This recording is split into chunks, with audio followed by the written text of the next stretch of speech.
সংস্কারের ওজোর দিয়ে, এক্সকিউজ দিয়ে, বিচারের এক্সকিউজ দিয়ে, যেখানে বিচার শুরুই করছে না, বিচারের জন্য কোনো কিছু করছে না, কিন্তু ওটাকে ব্যবহার করছে। তার অর্থটা কি? এটাকে এক্সকিউজ হিসেবে ব্যবহার করার চেষ্টা চলছে, বিচারের চেষ্টা নেই। জেনারেল ওয়াকার উনি দুজনকে পাঠিয়েছেন। একজন হলেন, প্রথম হলো ডিজিএফ এর চিফ ছিলেন উনি বোধহয় জেনারেল হামিদ, আই থিঙ্ক। উনি চিনতেন কাকে? সবচেয়ে এটাই আশ্চর্য, উনি চিনতেন আসিফ নজরুলকে। তাহলে আসিফ নজরুল কি ডিজিএফ এর এজেন্ট? যে সমস্ত লোকজন হালুয়া রুটি খাওয়ার জন্য, আপনার তো দরকার নেই, you are very well established, কিন্তু যারা হালুয়া রুটি খাওয়ার জন্য বিভিন্ন এক্সকিউজ দিয়ে নির্বাচনটাকে প্রলম্বিত করে হালুয়া রুটি আরো দীর্ঘকাল খাওয়ার চেষ্টা করছে, তাদের ধান্দায় পড়ে আপনি ইদি আমিন হবেন না, আপনি হবেন নেলসন ম্যান্ডেলা। যে বাংলাদেশের যে এই কনস্টিটিউশনাল রিফর্ম যেটা হচ্ছে, সেই রিফর্মটা যে আলী রিয়াজ করছেন, সেটা আইনত কতটা সিদ্ধ এটা আমার কাছে এখনো এর সলিউশন নাই। কিন্তু আমি চেক করেছি, আমি চেক করে দেখেছি যে ওনাকে যে পদে রাখা হয়েছে, আইনত সেটাকে কিন্তু চ্যালেঞ্জ করা কঠিন হবে। কারণ আমি দেখলাম যে বিভিন্ন বাংলাদেশ কনস্টিটিউশন বিভিন্ন ধারাগুলো পড়লাম, তার মধ্যে অনেক কিছু কন্ট্রাডিক্টরিও রয়েছে। কিন্তু উনি ওনার যে পজিশনে আছেন, উনি পার্লামেন্ট মেম্বার না, কিংবা মন্ত্রী না, কিংবা উপদেষ্টা নন।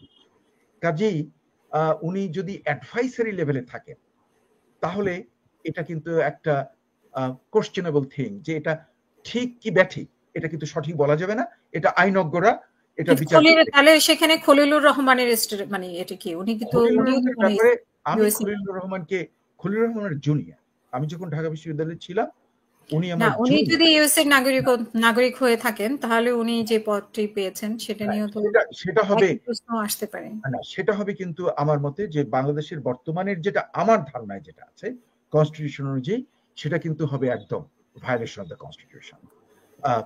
Khalilur Rahman is a very smart man, মানে উই গট টু আন্ডারস্ট্যান্ড। কিন্তু ওনার যে পজিশনটা এবং এটা কিভাবে হলো সেটা আমি জানি না। কিন্তু ডক্টর মোহাম্মদ ইউনূসের একটা ব্যাপার আছে, যে উনি কিন্তু he is trying his best to pick up the efficient people. হ্যাঁ, এই জন্য আমি ওনাকে সাধুবাদ দিই। এখন আমি বলবো যে খলিলুর রহমানের সঙ্গে দোভালের যে ছবি, দেখুন উনি সিকিউরিটির যে যাবেন, এটা আমি কিন্তু একটু সন্দেহ করছিলাম। এটা যখন ওই বিমস্টেকের মিটিংটা হয়, তখন যে সাইডে যে মিটিং হয়েছিল, তখনই কিন্তু আমার একটু চিন্তা করছিলাম যে হয়তো ডক্টর মোহাম্মদ ইউনূস তাকে আরো কিছু দায়িত্ব দিতে পারেন, এবং যদি মানে সেই দায়িত্বের সুবাদে উনি কিন্তু দোভালের ইকুইভ্যালেন্ট ইন বাংলাদেশ, কাজে তার সঙ্গে তার কথা হতেই পারে।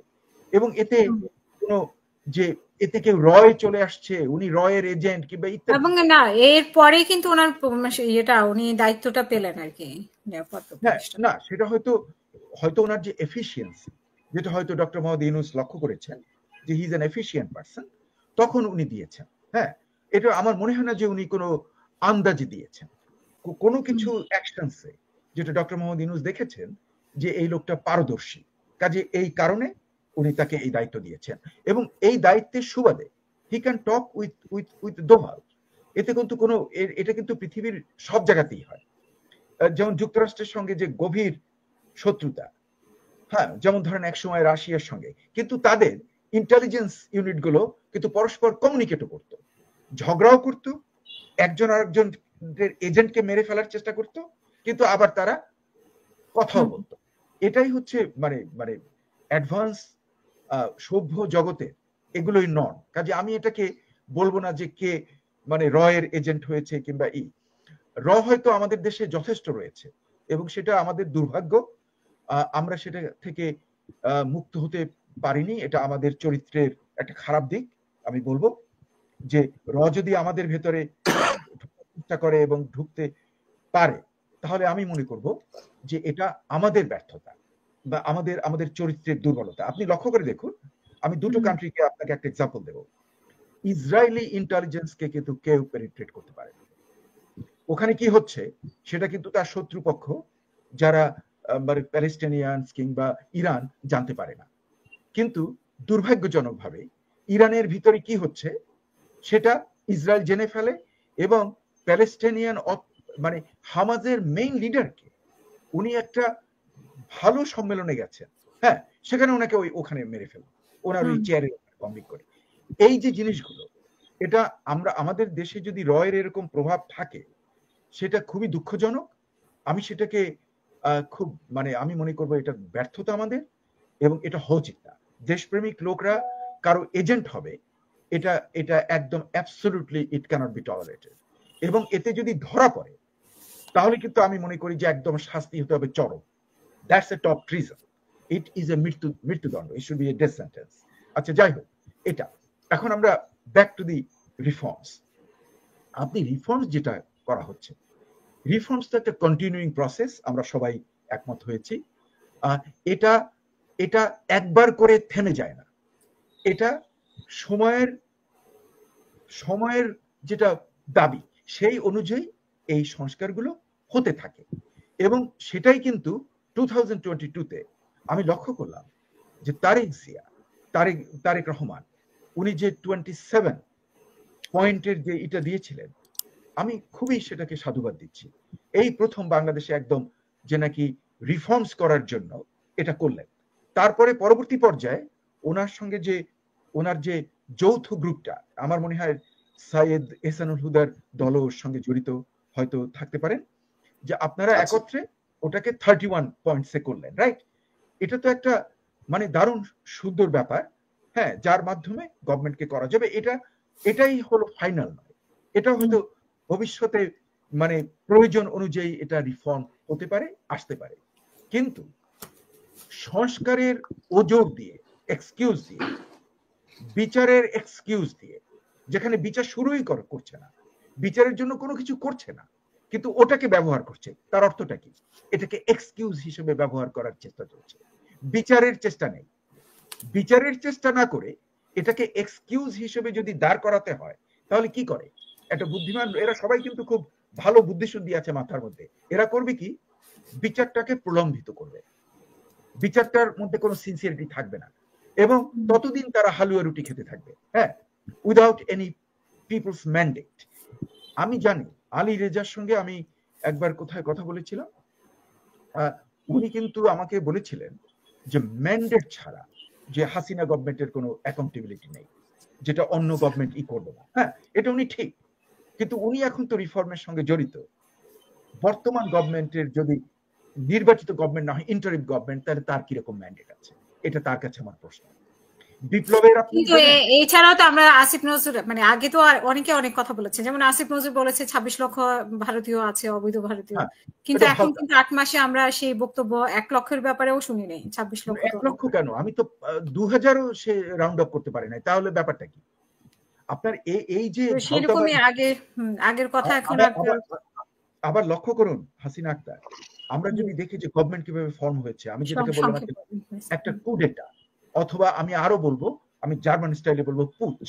এটা একটা ওই হিটলারের মিউনিক পুচের মতো, কিন্তু ইটস এ সাকসেসফুল পুচ।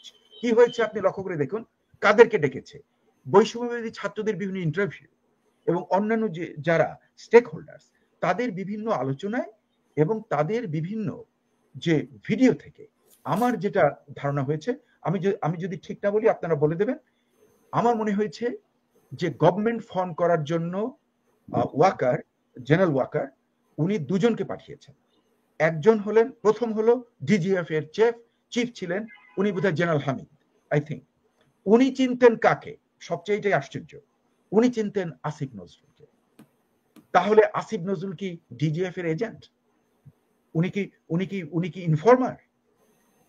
কারণ ওই ভদ্রলোক আর ওখানে আরেকজন জড়িত ছিলেন, এটাও কিন্তু আমাদের জানতে হবে। জেনারেল ফজলে আকবর, মেজর জেনারেল ফজলে আকবর, উনি হলেন মানে মাননীয় খালেদা জিয়ার ছিলেন,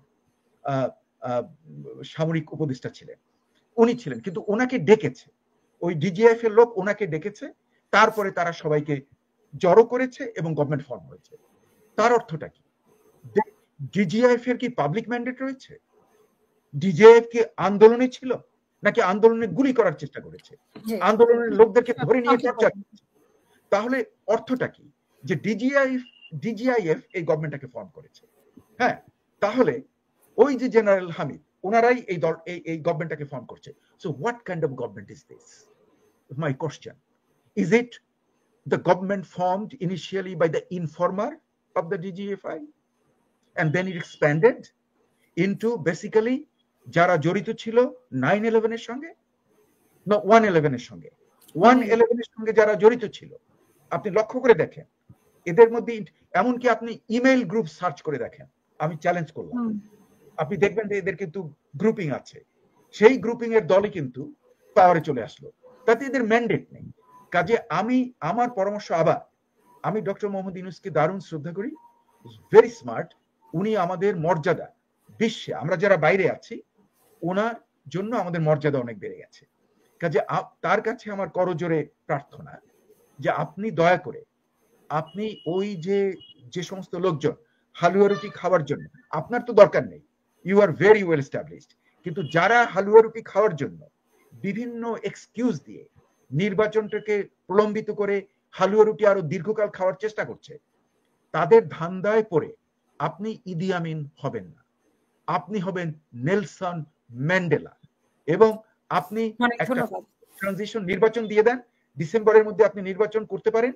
কারণ নির্বাচন দিয়ে দেওয়া, যেখানে একটা মানে যে আগের যেটা আমরা দেখেছি তত্ত্বাবধায়ক সরকার 3 মাসে করত, আপনার তো ডিসেম্বরের মধ্যে, আপনি তো অনেকদিন আগে থেকে বলছেন যে ডিসেম্বরে করবেন, এটা বিদেশি অতিথিদেরকে আপনি বলেছেন, তাহলে এখন আপনি পিছিয়ে যাচ্ছেন কেন? এটা আপনি করে দেন, কারণ সবাই তো চাচ্ছে মিনিমাম সংস্কার, তার মাধ্যমে আপনি করে আপনি আমাদের একদম চিরকালে সবচেয়ে শ্রেষ্ঠতম বাঙালি হিসেবে আপনি চিরদিন থাকবেন, এটাই আমার বড় আশা এবং আমি এটাই দেখতে চাই, আমার মনে হয় তাই হতে যাচ্ছে।